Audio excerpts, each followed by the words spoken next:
Cette vidéo est chapitrée. Cliquez sur le timecode dans la description pour accéder à la partie vidéo qui vous intéresse. Bon visionnage. Il y avait une question que je devais poser, mais je dis c'est par rapport à ce qu'on dit jusqu'avant, c'était bizarre. Mais la question c'était, qu'est-ce que vous trouvez de facile et difficile dans la linguistique? En discipline, tu veux dire? Ouais, en discipline. Comme discipline. Facile ou difficile? Bah pour nous tout est facile maintenant. Parce qu'on a On a quand même un Alors qu'est-ce qui doctorat, était facile quand vous l'avez... Enfin facile, vous le trouvez plus facile et délicat au moment où vous étiez... Je sais pas, je pense que tout ce qui est linguistique formelle c'est difficile parce qu'il faut savoir modéliser et il faut savoir faire, abstractiser. Donc ça c'est difficile. Mais c'est une fois que tu as compris comment ça marchait, moi je difficile c'est la phonétique d'une langue étrangère, faut dire. Parce que si on n'est pas bilingue simultané, comme quelqu'un qui est né avec des parents qui parlent de langues différentes et tout ça, en fait parfois même la perception des sons, si on doit analyser au niveau phonétique et les entendre en même temps, c'est pas facile en fait, parce qu'on ne perçoit pas la même chose. La phonétique quand même, dans une langue étrangère, c'est un challenge parfois en fait. Entre des R, des R, des... Ouais. Après je pense que pour quelqu'un qui a pas encore les compétences, les portes d'entrée les plus faciles dans la linguistique, c'est tout ce qui est plutôt sociolinguistique, ce genre de choses. Syntaxe, théorie X-bar. Non, mais la syntaxe comparée à la phonétique, la grammaire, quoi. Tu vois, genre... je sais pas. Un travail sur les lexiques, moi je sais pas. Ouais, l'étymologie, les trucs comme ça parle plus aux gens. Mais après, les gens qui font ça à un niveau supérieur, c'est évident qu'il y a aussi beaucoup d'abstraits et que c'est aussi difficile que le reste. Hein. Tout est aussi difficile en fait au bout d'un moment, mais ou aussi simple. Mais les trucs qui sont les plus faciles d'accès pour les gens qui connaissent pas, je dirais c'est tout ce qui est autour du lexique, du vocabulaire, parce que c'est des choses assez intuitives. Ouais, c'est ça. Et puis tout ce qui est autour de la sociolinguistique, de l'usage de la langue dans la vie courante, tu vois, ce genre de choses. Je pense que c'est vraiment ça qui est le plus facile d'accès. Ok. Plus facile d'accès. Ouais, mais bon, après, ça se complexifie rapidement. Hein. Qu'est-ce que vous pensez du coup des chaînes YouTube dédiées aux langues et à la linguistique en France et à l'étranger? Quand ça, on va en parler, mais vu que tu es abonné à énormément de chaînes, vous êtes abonné à énormément de chaînes... moi je trouve qu'il y a vraiment de tout, mais que dans l'ensemble il y a quand même vraiment de la qualité. C'est assez varié, du coup il y en a vraiment pour tous les goûts. Si tu préfères plutôt la philologie, tu peux aller plutôt voir des trucs type Linguisticae ou culture générale d'une manière générale, parce qu'il a fait tellement de vidéos qu'il y en a vraiment sur tous les sujets. Après, si t'aimes plutôt tout ce qui est un peu étymologie, tu peux aller voir les vidéos de Yokoi. Salut. Salut. J'ai une étudiante, je les ai renvoyées vers leurs vidéos, elle était morte de rire, elle m'a dit qu'elle était allée voir, qu'elle s'était trop marrée. Donc voilà. Après, il y a tout ce qui est enseignement des langues, apprentissage des langues. C'est quoi? C'est le monde des langues, tout ça. Enfin, le monde des langues, c'est pas mal ce qu'il dit. C'est vraiment bien, il a des propos hyper construits, vraiment intelligents. C'est vraiment pas mal. En tout cas, donc en France, il y a vraiment beaucoup de qualité. Et après, moi je connais surtout ce qui est anglophone, parce que je t'avoue que j'ai jamais regardé autre chose sur YouTube que du francophone et de l'anglophone. Et anglophone, c'est pareil, il y a vraiment de la très bonne qualité. Il y a notamment même une chaîne qui fait des choses assez poussées, où en gros, je pense que quand on a tout regardé, on a vraiment une culture générale de licence sur le sujet qui s'appelle The Link Space. Et c'est vraiment bien, ils font des épisodes assez courts, mais bien approfondis, bien expliqués, c'est vraiment très très bien. Donc non, il y a vraiment, globalement, il y a quand même vraiment de la qualité, hein. C'est assez plaisant à regarder, vraiment bien. Je sais pas si t'en connais d'autres. En Italie, il y a beaucoup d'apprentissage des langues. Des trucs d'apprentissage, mais il n'y a pas de linguistique comme je te disais déjà. Mais maintenant c'est en train de bouger en fait. Il y a des vulgarisateurs qui avant ils écrivaient dans des blogs, que maintenant ils se sont déplacés sur YouTube en fait. Donc ça va venir au fur et à mesure avec le temps. Mais c'est vrai qu'il y a tout. Même comme support pour les cours, tu peux tout trouver en fait. Même les universités essaient quand même de mettre des vidéos, de la vulgarisation des recherches scientifiques sur l'internet, donc c'est pas mal. Université, Harvard University, donc tu peux voir plein de choses, c'est pas mal non plus. Il y en avait un que je regardais, moi, qui s'appelait... il a changé de nom, enfin, il a mis son prénom à la place de... Le don des langues, ça s'appelait. C'est un gars, il habitait en Russie, il faisait des vidéos sur les langues. Ouais. Et lui bon, Kevin, si tu nous regardes, il s'était frité avec Kevin, parce que Kevin avait fait une vidéo, un ami à moi, youtubeur, il avait fait une vidéo où il parlait 6 langues. Ça se fait beaucoup sur YouTube. Ouais. Ah oui. Il parle 6 langues, 10 langues, machin, etc. Et comme lui, il maîtrise 6 langues, c'était des langues surtout romanes, enfin latines. Lui, il a dit, ouais, mais bon, c'est pas tellement impressionnant parce que l'italien, c'est proche du français, parce que l'espagnol, parce que machin. Donc voilà, essaye, sois un homme, mets-toi à l'allemand ou des langues un peu plus... Sois un homme, déjà ça commence pas bien. Il y avait eu un truc comme ça, et ouais, du coup, ouais, c'était un peu parti en clash, et du coup, ouais, c'était répondu comme ça. Puis bon, le gars en question, moi je regardais quelques vidéos, c'est vrai qu'il y a des trucs qui disaient, bon, t'es tout à fait d'accord, mais on a plus l'impression des fois que, enfin en tout cas sur sa chaîne, c'était plus du développement personnel, plus que de l'apprentissage des langues à proprement parler, quoi. Parler un peu plus de tout, quoi. Enfin, oui, après moi c'est ça que j'appelle les chaînes de linguistique, hein. C'est vraiment les chaînes qui parlent exclusivement de langues, éventuellement comme le monde des langues, d'apprentissage des langues, mais qui restent vraiment basées là-dessus, hein. Pas les trucs qui partent un peu trop dans du retour d'expérience personnelle, du vlog, pas forcément préparé à l'avance, alors que le monde des langues, ça s'entend qu'il a préparé ce qu'il va dire, il a construit son propos en avance. Voilà, moi ce que je veux dire par chaîne de linguistique, c'est ça, quoi. C'est pas des trucs qui font en plus autre chose à côté, quoi. C'est des vidéos vraiment écrites, quoi, pour le coup, pas simplement un des retours. Minimum, même s'il y a que quelques notes prises, et puis qu'après le mec il part vraiment, il parle et puis ça va, mais vraiment un minimum, quoi. Parce que juste le mec qui allume sa caméra puis qui dit oui bon alors aujourd'hui je vais vous parler de ça, puis qui commence à parler et puis le truc est à peine construit, après derrière c'est à peine monté, bon.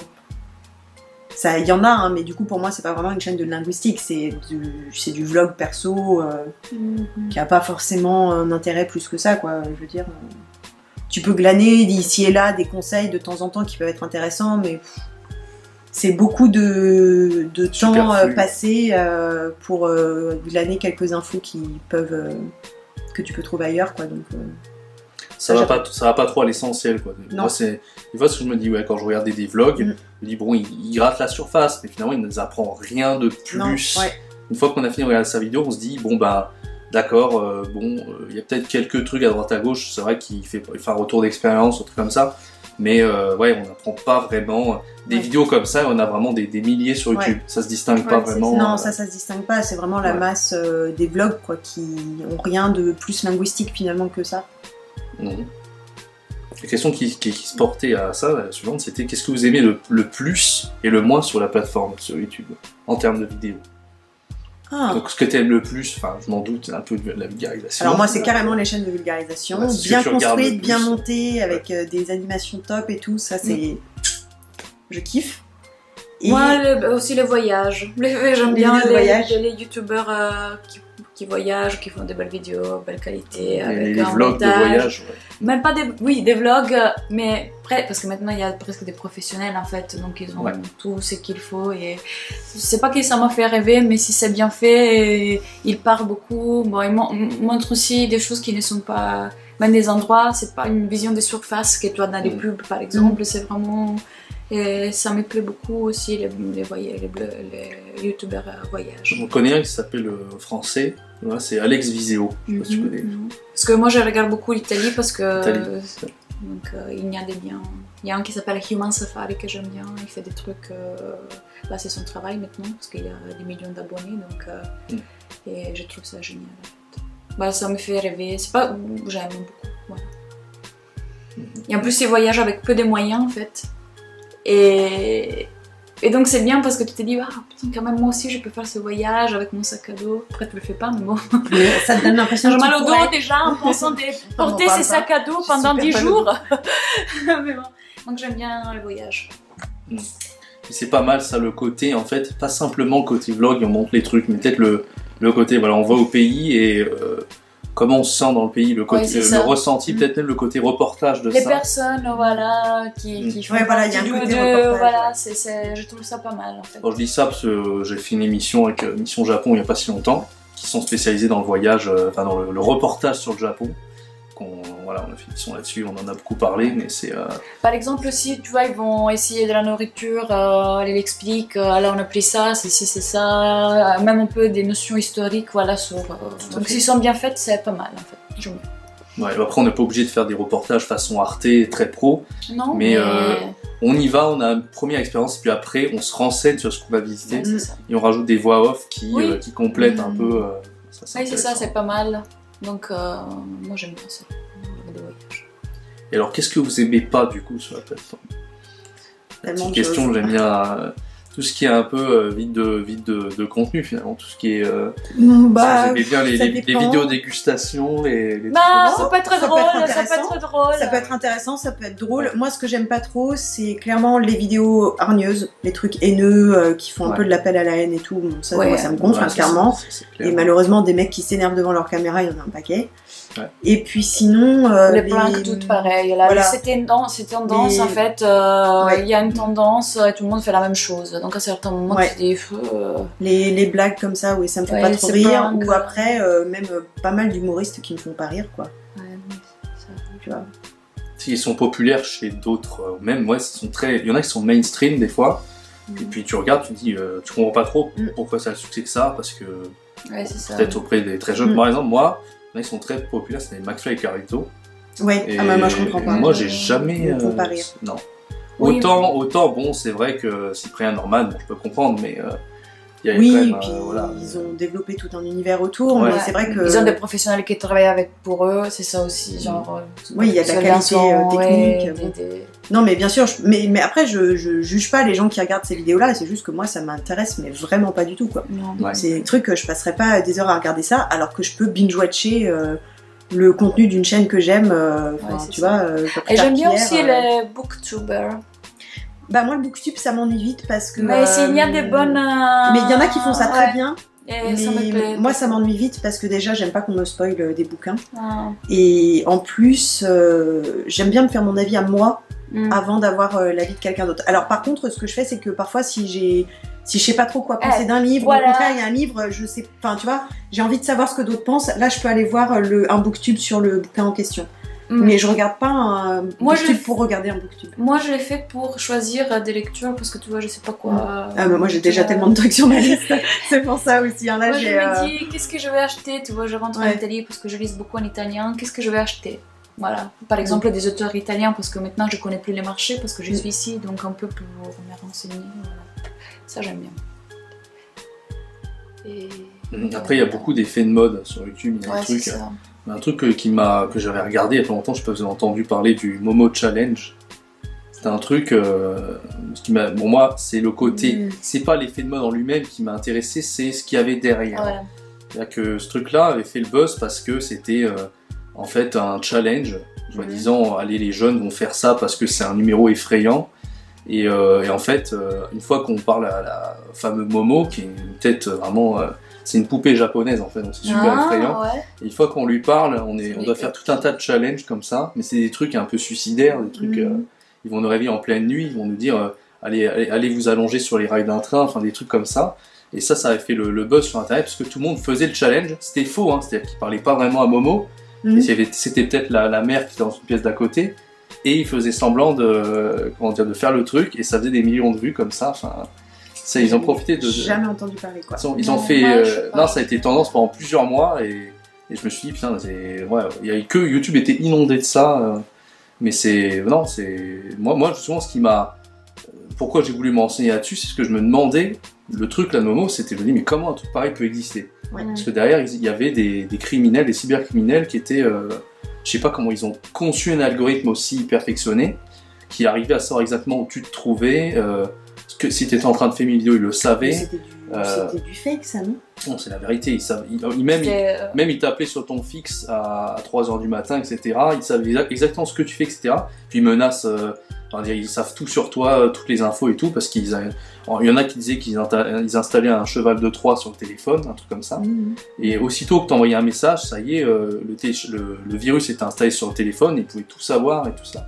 Et non, c'était assez effrayant. Il y en a même qui, il y a eu des suicides à cause de ça. Wow. Type Blue Whale, Blue Whale Challenge, non? C'était Blue Whale. Avant, c'était Blue Whale. Ouais. Blue Whale. C'était Blue Whale, c'était Blue Whale, c'était le challenge. Ça, c'était un Russe qui avait créé ça. Il s'est fait arrêter d'ailleurs. Il était en prison après. Et lui, en fait, il avait créé ça parce qu'il voulait. Il l'a dit d'ailleurs au moment où il se fait arrêter qu'il voulait get rid of like biological waste. C'est vraiment. Il a vraiment dit ça comme ça. Awards, ouais. Et en fait, bon après, ça, voilà, quand il y a un truc qui se lance, forcément, il y a toujours une imitation, et il y a eu ce fameux Momo. Alors la poupée en question, la sculpture qui a été affichée dans un musée à Tokyo, je crois, si je dis pas de bêtises, s'appelait Mother Bird. Ils l'ont appelé Momo après, pour raccourcir, mais ça n'avait aucun rapport avec le challenge, quoi. C'était juste un truc qui a été affiché en 2016 comme ça, et puis ils ont repris la tête, ce qui était vraiment effrayante pour le coup, et puis on sait pas de pourquoi. Évidemment, c'était la mode aux États-Unis, et 2 mois après, chez nous, c'était partout, quoi. Bah dis donc. Et voilà. Donc, moi, ça m'arrive de temps en temps encore de taper Momo Challenge, parce que je veux m'enseigner sur comment les criminels... Parce que les criminels comme ça, on n'arrive pas à les arrêter. On n'arrive pas à les arrêter parce que les mecs, ils arrivent à pirater un téléphone, donc pourquoi ils pirateraient pas la police? Du coup, on n'arrive pas à retracer qui c'est. Puis il y a un numéro au Japon qui venait de la préfecture, il y en a un qui venait du Mexique. Donc c'était des criminels un peu partout, on sait pas d'où vraiment, et puis voilà, quoi. Donc non, c'est vrai que... Voilà, c'était une petite parenthèse sur... Et moi je regarde aussi des vidéos des jeux vidéo. MVTV, avec mon copain, tous les let's play, les trucs comme ça. Voilà. Avec mon copain qui m'oblige. Les seules vidéos de jeux vidéo que je regarde, c'est le joueur du grenier, parce qu'il me fait beaucoup rire. Le joueur du grenier, ouais, c'est mythique, le joueur du grenier. Bah oui. Et moi j'aime bien aussi les maquillages, donc j'avoue que je regarde des trucs sur le maquillage. Voilà, avant d'acheter des choses. Bah, avant d'acheter tout, je regarde sur Internet, sur YouTube. Vous écoutez ASMR, des trucs comme ça? Ou... Ah oui! Alors ah oui, j'avais des problèmes au dos. Donc j'avais du mal à dormir les soirs. Et ça fonctionne. Mais avec dégustation de banane ou sans... Non, avec ces bruits. Attention là. C'est genre des choses, les tapping, que moi je pensais pas, je dis non mais c'est insupportable. Mais non, j'adore, ça me fait dormir. J'étais chaud. Bah dis donc. Il faut que je retienne ça parce que moi ASMR, voilà. Moi j'arrivais pas à dormir avec ASMR, ça me faisait rire en fait. Moment, mon copain il est gêné parce qu'il dit pourquoi? Parce qu'en plus il y a whispering aussi. Donc il y a des personnes qui disent non, je vais te faire dormir. Et mon copain était énervé parce qu'il a dit mais tais-toi, toi. Parce que quand il a commencé à écouter ASMR, il pensait c'était comme tu vois, que la pluie qui tombe, voilà des bruits zen. Mais non, parfois c'est vraiment de whispering. Mais non, je te fais un massage, tu décontractes tes épaules. Ah, moi j'aime bien, ça me fait endormir, véritablement. Et ben. Quand je suis stressée, mais parce que normalement moi j'adore sans problème. Faut dire. C'est vrai. On dort sans problème, nous deux, on n'a pas de problème. Il y en a qui ont recyclé le concept de ASMR. Quand je tombais sur des vidéos où c'était genre des personnes qui avaient le syndrome de la Tourette et ils faisaient du ASMR, des trucs comme ça, ils commençaient à du coup j'avais vous endormir, ta gueule, voilà, des trucs comme ça, vraiment. C'est pas vraiment du syndrome de la Tourette ça. Bah un peu. C'était. Ouais, enfin c'est pas parce que tu cries ta gueule que t'as le syndrome de la Tourette. Ouais, mais elle l'avait en l'occurrence. Ouais, mais en l'occurrence c'était la vidéo du coup elle a fait exprès, c'était humoristique. Ah d'accord. Elle a rendu le truc pour en faire un truc humoristique et puis personne s'y attendait, ouais, je sais plus combien de millions de vues elle a eu la vidéo, mais il y a des trucs comme ça sur YouTube. Ouais, non, mais maintenant tout le monde fait ça. On pourrait faire aussi, par exemple. On pourrait faire un ASMR linguistique. Je te prononce tous les sons de la carte Mais tu sais que quand tu murmures, il n'y a plus de distinction de voisement. Voilà, ça peut être une expérience. Est-ce que vous entendez la distinction? La différence entre A et B. Voilà. Non, maintenant que je regarde un peu tout en fait au final. Je regarde aussi des vlogs, je regarde aussi des vidéos de merde. Des vidéos qui passent le temps. Voilà. On passe de vidéo en vidéo, on sait pas trop pourquoi. Le côté chronophage de YouTube. Et moi j'écoute de la musique aussi sur YouTube. J'écoute moi aussi. La musique. J'utilise pas Spotify. Bon, en vrai j'écoute pas beaucoup de musique, mais quand j'en écoute c'est sur YouTube. C'est ça. Toujours. Donc j'utilise User. Un concept d'ailleurs que je voulais lancer sur ma chaîne, c'était critique de musique, enfin de musique que j'aime bien. Ça se fait beaucoup, mais moi c'était vraiment en mode, voilà, un peu retracer un peu le parcours de... Parce que bon, moi ce qui m'intéresse c'est les DJ, on connaît très peu sur les DJ, mine de rien. Enfin, on connaît certains artistes plus ou moins connus, Ed Sheeran, ça parle à tout le monde, mais si on parle d'un certain DJ, on connaît pas son parcours, et moi j'avais envie de retracer un peu le parcours comme ça, tout en montrant des extraits, enfin voilà, de faire la critique de la musique, positif évidemment, parce que c'est la musique que j'aime bien, mais tout en retraçant le parcours de la personne. Donc, ça sera en ligne plus tard sur ma chaîne. Un jour. Un jour. Ah, il y a tellement de projets là qui sont promis et on va devoir s'y tenir après. Hein. Mais comme il a vieilli, David Guetta, je l'ai vu, il est vieilli. Ah, il a 50 ans maintenant. Hein, mais je l'ai vu au quotidien et bon, on avait allumé comme ça. Je suis fait, mais c'est qui ce mec?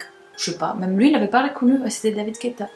Vraiment, c'est vraiment un vieux monsieur maintenant. Ah oui, il a 50 ans maintenant. Ah, en parlant de David Guetta, j'ai une vidéo de lui hier, c'est quand il parlait d'un DJ que j'adorais, c'était Avicii. Ah ouais, qui est mort. Et il parlait du monde parce qu'il, lui, il est dans le métier depuis très longtemps, ouais, et il comprenait tout à fait pourquoi Avicii a autant de difficultés avec son hygiène de vie, et parce que ouais, c'est... c'est pas facile, hein. Non, c'est extrêmement difficile.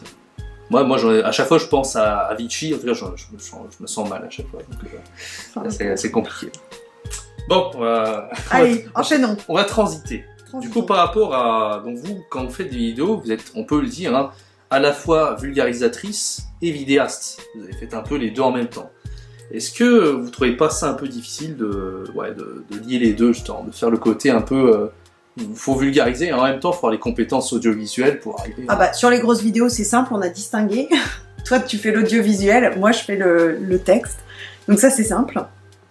Et je pense que du coup, après, sur les vidéos où je suis toute seule et où c'est moi qui monte, ça se voit que je suis quand même pas une très bonne vidéaste, quoi. Je fais le montage minimal, je suis pas... Il faut du temps pour... Ouais, il faut du temps et de l'énergie et de la motivation, et je l'ai pas. Donc je fais ce qu'il faut pour que la vidéo soit sortable, mais c'est pas ouf. Moi, en tout cas, ce que j'en tire de votre chaîne, c'est plutôt vraiment plus... voilà, c'est hyper intéressant en termes de... Sur le fond, voilà, c'est là où vous vous concentrez à mort, donc l'écriture, etc. On voit qu'il y a une écriture, etc. Après, voilà, ce qui est difficile, souvent, c'est d'arriver à lier à la fois le fond et la forme, d'avoir vraiment la qualité dans les deux, quoi.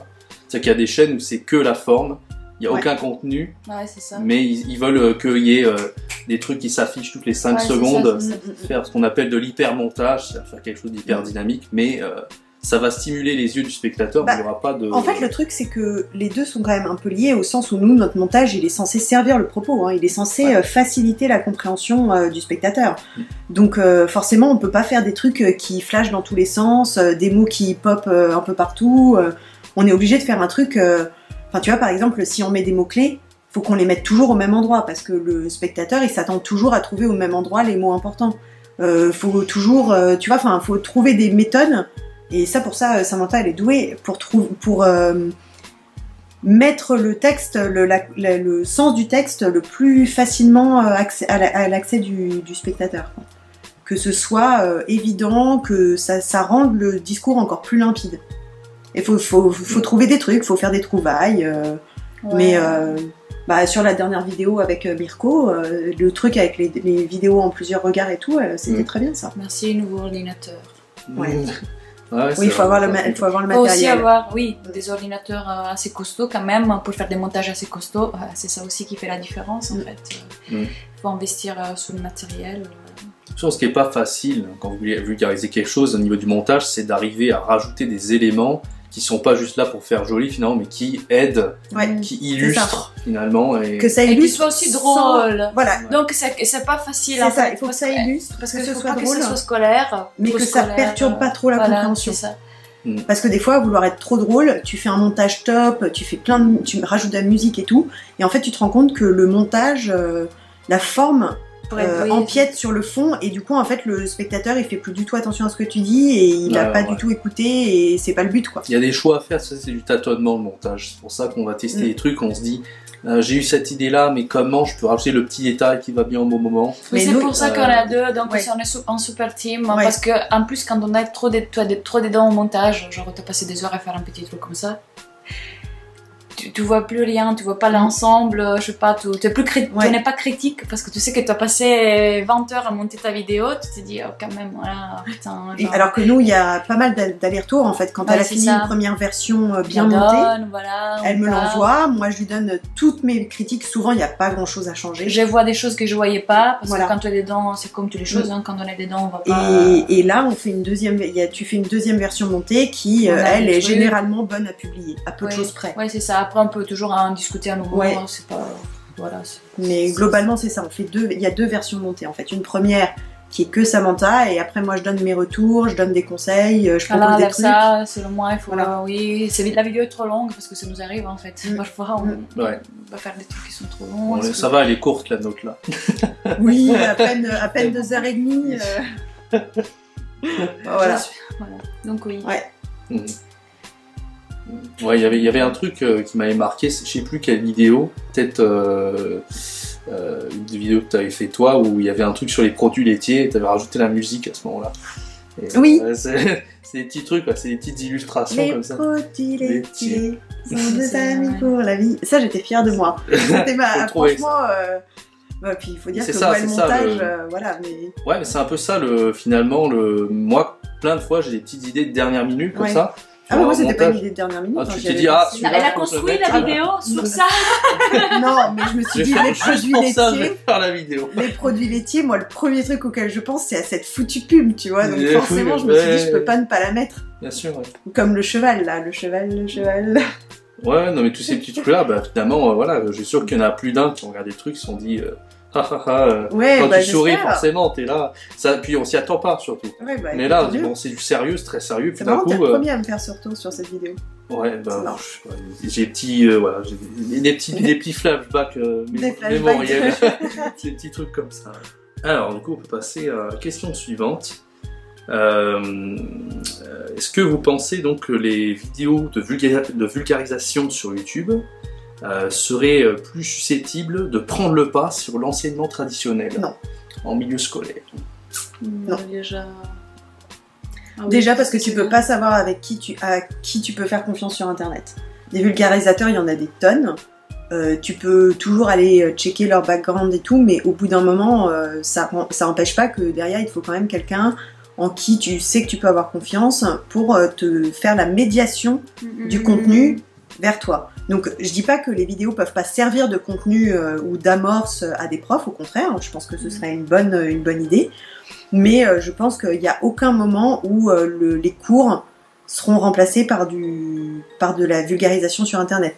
Des MOOC pourquoi pas, mais je pense qu'il y a forcément un moment où il faut qu'un élève ou un échange puisse poser ses questions en direct à un prof, puisse éventuellement faire tester ses connaissances, faire des exercices, s'entraîner. Je pense qu'au bout d'un moment, Internet a aussi ses limites, quoi. Je veux dire, le contact humain sur Internet est quand même très limité.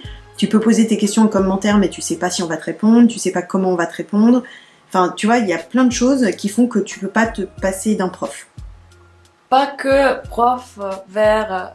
Non pas que les élèves qui ont besoin des retours, mais toi aussi tu as besoin des retours sur tes cours en fait, pour l'améliorer. Parce que si tu n'as jamais l'interaction, tu continues et peut-être les gens n'ont pas compris ceci, n'ont pas compris cela, tu allais trop vite là, il faut aller plus en profondeur. Donc en fait pour t'améliorer toi-même, tes techniques de vulgarisation / enseignement, il faut quand même avoir des retours par des gens qui sont dans un but d'apprentissage. Parce que parfois YouTube, les gens qui regardent les vidéos de vulgarisation, c'est aussi un peu les divertissements, c'est pas que l'apprentissage en fait. C'est ça la différence aussi, c'est que t'as pas du tout la même approche quand t'es en cours et quand t'es devant YouTube, quoi. Moi il y a plein de trucs, des vidéos YouTube, je les regarde, je trouve ça super intéressant, je vais retenir peut-être 1 ou 2 infos, mais je vais pas tout retenir, alors qu'un cours, le principe c'est quand même que tu dois faire un effort. Et il y a une dimension d'effort qu'on te demande en classe, par exemple, ou en tout cas dans l'apprentissage, que ce soit en classe ou apprentissage en ligne, ou tout ce que tu veux, les MOOC et tout, on te demande un effort qu'on te demande pas dans la vulgarisation. Et ça, c'est, je pense, la plus grosse différence entre les deux. Et je pense que tu peux pas faire l'économie de l'effort. Ça, c'est un truc, tu pourras jamais t'en passer. Si tu veux apprendre quelque chose, il y a un moment, il faut que tu fasses des efforts. Et si tu es prêt à faire les efforts, après, le rôle du prof, c'est de minimiser les efforts qu'on va te demander à faire. Mais il y en aura toujours à faire de toute façon. C'est obligé. Oui, c'est ça. Plus, il faut dire que avoir une personne physique, ça te donne un peu plus de discipline. Ça te rend, tu vois... Et même, je pense que cognitivement, il y a un truc qui se passe quand t'as quelqu'un en face qui est pas la même chose que quand t'as une vidéo. Par écran interposé, ça change la donne. Donc sur le c'est plus le côté interactif qu'on peut avoir directement dans la vie réelle, quoi. Que, même s'il y avait le côté live de YouTube ou de ce genre de choses, on peut envoyer des messages directement. C'est pas pareil. Pas pareil. Non, c'est pas pareil parce que c'est pas une interaction immédiate, quoi. C'est pas direct, t'es pas en présence des gens. Plus, il faut dire que sur YouTube, sur les cours en ligne, les rapports prof-élève vont très rapprochés. Comment dire, il n'y a pas trop de distance. Je sais pas quoi, tu vois, genre, au contraire, dans une salle, quand tu vas faire un cours, c'est les profs. Et toi, tu es élève. En fait, le problème, c'est aussi que sur Internet, beaucoup de gens pensent d'être prof. Et ils sont même pas des élèves, vous voyez. Donc ça, les rôles mais sont un peu mélangés. Le côté un peu anonymisé floute un peu les frontières. Mais même si tu pars sur un truc un peu plus horizontal que pyramidal, tu vois, des écoles alternatives, des choses comme ça. Même dans ce type de cursus, tu peux pas te passer d'un enseignement minimal avec des efforts à faire de la part de l'enfant. Même si je sais qu'il y a plein d'écoles alternatives comme ça qui misent d'abord sur l'envie d'apprendre, mais en fait, le truc, en fait, c'est que quand tu veux apprendre, ta motivation va motiver tes efforts, mais elle va pas... tu vois, elle va pas empêcher le fait que tu vas quand même faire des efforts. Ça va pas annuler les efforts parce que t'es motivé. Même dans ces cas-là, t'as besoin d'avoir un prof qui puisse être là pour t'aider à te canaliser, pour t'aider dans ta méthodologie, parce que la méthodologie, mine de rien, c'est un truc qu'on n'apprend pas souvent, voire jamais. Tu vois, c'est important quand même d'avoir des profs pour t'aider dans ta direction, en fait. C'est accompagner aussi. T'accompagner dans ton enseignement, dans ton apprentissage de quelque chose. Et je pense que on pourra jamais s'en passer. Au contraire, je pense que Internet va pouvoir améliorer cette pratique, diversifier la pratique, mais et justement, du coup, tu en auras de plus en plus besoin, mais il n'y a pas un moment où on n'aura plus besoin de profs. Ouais, c'est ça. Il y a tellement de choses qu'on n'a pas, c'est par écran interposé, les 5 sens, qu'on n'a pas, on n'a pas tout l'ensemble des sens, il n'y a pas effectivement... Puis même si on propose il y a trop de délai. Si on pose une question, on est obligé d'attendre. C'est pas en direct. Quand on fait un live, c'est jamais totalement en direct, par exemple. Donc, oui, c'est ça. Puis moi, quand on me pose une question en cours, je regarde l'étudiant qui m'a posé la question dans les yeux et je lui réponds à lui ou elle. Alors après, il peut arriver que du coup, il y ait une espèce de discussion à plusieurs qui s'amorce entre moi et les étudiants, mais globalement, j'ai une interaction particulière avec un étudiant à un moment précis, tu vois, et les autres profitent de cette interaction, mais ce qui est intéressant, c'est que je m'adresse directement à la personne. Par écran interposé, tu peux pas faire ça, t'as une espèce d'amas de gens qui te posent des questions par live, et tu réponds un peu à tout le monde en même temps, t'as pas ce côté particulier qui émerge à un moment... de toute façon, à mon avis, c'est pas possible. Mais je pense que ce serait complètement stupide, ça mènerait à rien. Puis après, il y a aussi, comme tu disais, quoi, si on n'arrive pas à se motiver à distance, toujours pareil, quoi. Faut avoir là, au moins, on est quand même physiquement présent à un bureau. Il y a tout le cadre qui va autour. Il y a l'horaire. Il y a la discipline qui est imposée. C'est dans ton planning, donc il faut y aller. Voilà. Tes copains vont aussi, donc tu vas avec eux. Genre, il y a... Et puis même en plus, au bout d'un moment, même si t'as la méthodologie, t'as fait tes preuves, t'as déjà des diplômes, donc a priori tu sais travailler, t'as un peu d'autodiscipline, t'as la méthode et tout. Tu peux commencer à apprendre des trucs, tu vois, moi j'ai commencé à apprendre à coder en ligne, mais tu peux aller que jusqu'à un certain point, parce qu'en fait, au bout d'un moment, c'est tellement complexe que quand tu veux trouver, je sais pas, t'as fait une erreur dans un code et tu sais pas où aller ton erreur, il y a un moment, il faut que tu demandes sinon à un prof, au moins à un père, quoi, à quelqu'un qui s'y connaisse. Donc, de toute façon, tu peux pas saper tout échange humain de l'apprentissage, même si au bout d'un moment, c'est plus un échange de pair à pair, que de prof à élève, mais de toute façon, tu peux pas t'en passer, quoi. Et je pense qu'aucun youtubeur n'a la vocation effective de remplacer les profs. Il y a personne qui clame remplacer l'apprentissage. Ils ont tous plutôt vocation à le compléter ou au contraire à assouvir de la curiosité gratuite, ce qui est très bien. Mais à aucun moment le but a été de remplacer l'école. Hein. Je pense que personne a. Parce que c'est pas possible. C'est pas possible et puis ça rime à rien et puis oui c'est. Mais personne ne le proclame en tout cas. En tout cas, il y a toujours, moi je sais que si je regarde un cours sur YouTube, il y a toujours le format VOD, donc Video on Demand, qui fait que on est là, le prof, des fois il s'adresse à nous, il va dire on parle pas là dans le fond, il va faire des petites blagues, mais on sait que c'est en différé, on sait que c'est du faux. On n'est pas bête quand même, et on se dit c'est dommage qu'il soit pas en face de nous vraiment. Mais après ça peut être une option pour allez, on va se dire, là, on va prendre des cours particuliers pour faire des cours particuliers sur Skype, des trucs comme ça. Ah, mais ça peut t'apporter plein de choses, hein, je dis pas le contraire. Mais de toute façon, il faut que ce soit à un moment où déjà tu as une méthode. Un enfant de... Enfin, tu vois, un enfant de collège, par exemple, il n'a pas encore la méthodologie pour maîtriser tout seul un sujet en n'ayant que des vidéos et pas de prof pour médier. Il est pas, oui, mais au niveau caractériel, il est assez formé pour comprendre. Voilà, c'est de l'apprentissage. T'as pas la maturité. Voilà, il va essayer de tricher, tu vois, je sais pas quoi, j'invente, mais bon, tu vois, c'est laisser des échappatoires pour faire moins d'efforts. Voilà, c'est ça. Alors qu'à partir du moment où tu as compris qu'il faut faire des efforts et que tu peux les faire et savoir comment les faire de façon efficace, tu peux apprendre n'importe quoi en ligne, mais avec toujours le besoin un jour ou l'autre de poser des questions à quelqu'un en vrai, quoi. Il y a le côté social aussi. Ouais, c'est une expérience de vie, l'université en fait. Oui, tu rencontres d'autres personnes. Parfois, tu as des échanges avec des relations un peu plus personnelles avec certains profs qui t'ont marqué, qui vont te diriger dans ta vie. Enfin, c'est... Par exemple, oui, effectivement, ça c'est super important de pouvoir interagir avec les autres élèves. Parce que nous, on va avoir des domaines, des compétences qu'un tel n'aura pas. Et donc on pourra s'échanger les compétences comme ça. Oui, bien sûr. Alors que là, si on est chacun de notre côté, c'est normal, on n'a pas ce côté... Dans les cours de FLE, c'est ce qu'on fait toujours. D'ailleurs, on va mettre les apprenants, un tel va être meilleur en grammaire, qui va aider un tel qui est moins bon. Et là, on fait de l'actionnel, du communicatif. Et là, justement, ça dynamise le cours et ça fait que c'est beaucoup plus intéressant et beaucoup plus ludique. Et ça, c'est exactement le genre de choses que tu peux pas faire. Ce genre de choses, mais tout ce qui est exercice, entraînement. Comprendre les niveaux de tes élèves, déjà. Tout ça, c'est des trucs que tu peux pas faire. Ouais, c'est pas... Mais j'avais vu une statistique des travaux qui vont disparaître d'ici à 50 ans et enseignants n'étaient pas à risque. Ça m'étonne pas. Voilà. Infirmières non plus, au contraire. Beaucoup plus besoin d'infirmières. On va vieillir. Parce qu'on va être de plus en plus vieux. Regarde-nous déjà, on est tout déjà laisse tomber, je vais mettre les coussins parce que j'ai mal au dos. Ça, on a encore de belles années devant nous. Ouais, j'espère, mais écoute...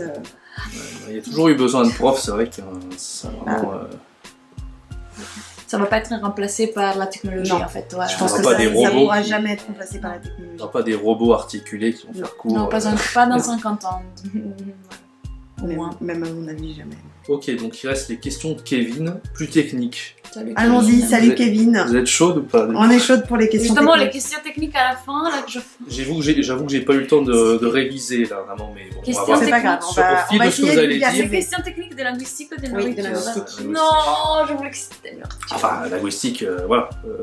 Mais en tout cas, moi, j'ai pas eu... Enfin, je l'avais déjà regardé, mais bon, au fur et à mesure de ce que vous allez dire, je vais être plus dans le fil du truc, mais bon. Alors, la question que Kevin a posée, la première, c'est est-ce que vous êtes plus en faveur du descriptivisme ou du prescriptivisme? Pourquoi? Alors, toute personne qui connaît la linguistique connaît notre réponse. Alors, c'est quoi notre réponse? Mettez en commentaire.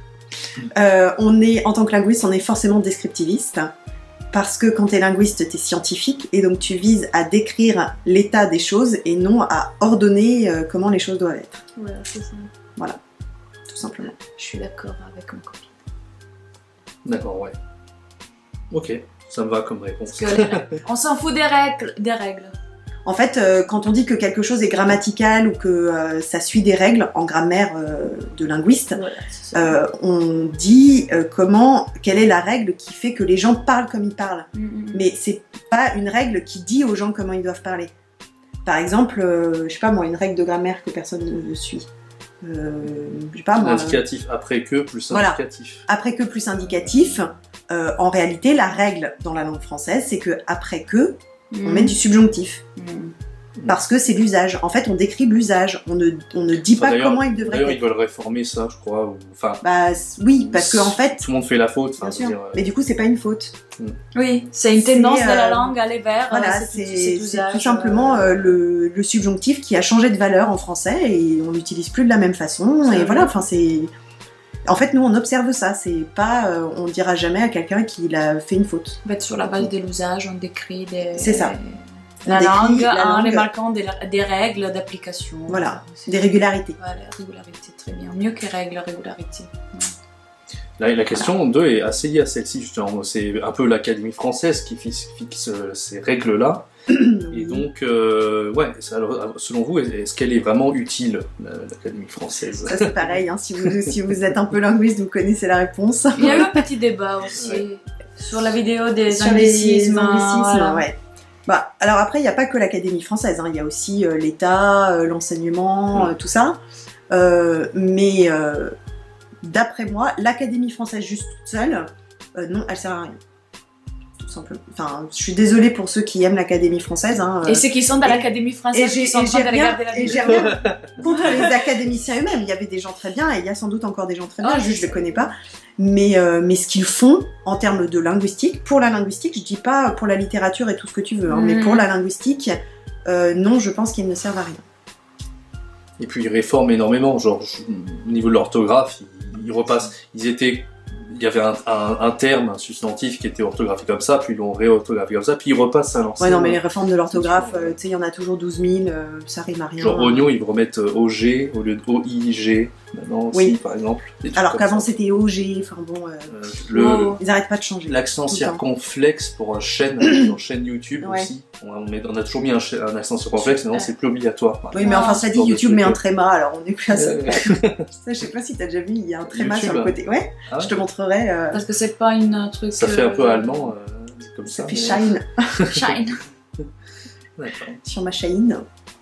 Notre Shine, elle comme. C'est vrai, ça dit quelque chose, ça. C'est où Ah oui, c'était. C'est moi qui l'avais posté, ouais. Oui, j'avais vu, j'avais fait une prise d'écran parce que et ils l'ont toujours pas changé. Hein. C'est toujours là. Ça fait des mois. Est-ce que ces trucs-là, chapeau chinois, il est pas facile, on chapeau chinois. Non, on dit pas ça. C'est trop mignon, si, mais c'est quand t'es à l'école primaire, on ça. t'apprend le chapeau chinois. Voilà. Chapeau chinois. C'est l'accent circonflexe. Ah ben c'est quoi ça? Ah oui, l'accent circonflexe, d'accord. Ouais. Chapeau chinois. C'est comme ça que j'ai appris les français, avec des chapeaux chinois. Toutes les astuces sont bonnes, hein. Les moyens mémotechniques. Ah bah, il n'y a pas mieux, hein. Ouais. Franchement. Dernière question de Kevin, et dernière tout court. Le linguiste est-il l'ennemi de la standardisation? J'ai ma réponse. Standardisation, c'est mieux. Alors franchement, elle est subtile la question, et elle est difficile, c'est difficile de répondre. Je pense que, en fait, c'est deux choses qu'on vient d'avoir, à vrai dire. Moi je dirais non. Moi je dirais qu'il n'est pas l'ennemi par essence de la normalisation. Mais standardisation, ça peut être l'effet, la régularité, ça devient des standardisations en fait. Je sais pas comment expliquer, si on trouve des régularités, en fait, ça c'est les standards, c'est la langue des références en fait. Parce que c'est au niveau des fréquences, voilà, ces mots-là, il est plutôt utilisé. Donc il y a des tendances en fait dans la langue. Mais même, tu vois, par exemple, les langues qui sont pas encore tout à fait normalisées, comme les langues un peu sous-dotées sur Internet, par exemple, il y a, par exemple, maintenant, aujourd'hui, on essaye de créer des outils pour ces langues. Donc, par exemple, un truc qui est sorti il y a pas longtemps, c'est un clavier prédictif pour l'occitan. T'es obligé de normaliser un minimum l'occitan parce que tu veux pouvoir produire un outil. Si tu as des données trop complexes et avec trop de variations, au bout d'un moment, tu peux plus créer ton outil. Mais le linguiste, il n'est pas foncièrement contre la standardisation dans le but de créer un outil. Il est contre le prescriptivisme, tu vois, la normalisation dans le sens prescriptiviste. Quelqu'un donne une règle, voilà, une espèce de règle abstraite, qui est pas toujours très raisonnable en plus. Voilà, mais par contre, une normalisation sur la base de ce qui est le plus fréquent pour pouvoir créer un outil performant, je vois pas pourquoi un linguiste serait contre, tu vois, c'est au contraire, ça permet de faire vivre une langue, ça fait qu'après les gens peuvent écrire sur leur téléphone en occitan, enfin voilà, c'est... Donc non, je pense pas que le linguiste soit foncièrement anti-normalisation, il est anti-prescription, mais c'est tout. Ok, ouais. Donc au contraire, il est parfois acteur des standardisations, voilà, si on peut dire ça. Bon, j'espère, Kevin, tu seras satisfait de la réponse en tout cas. Voilà, mais si tu veux nous en reparler, on pourra discuter, on est là. Voilà. Super. Bon, bah, on a fini avec les questions. Donc, alors, bah, on fait le topo du coup.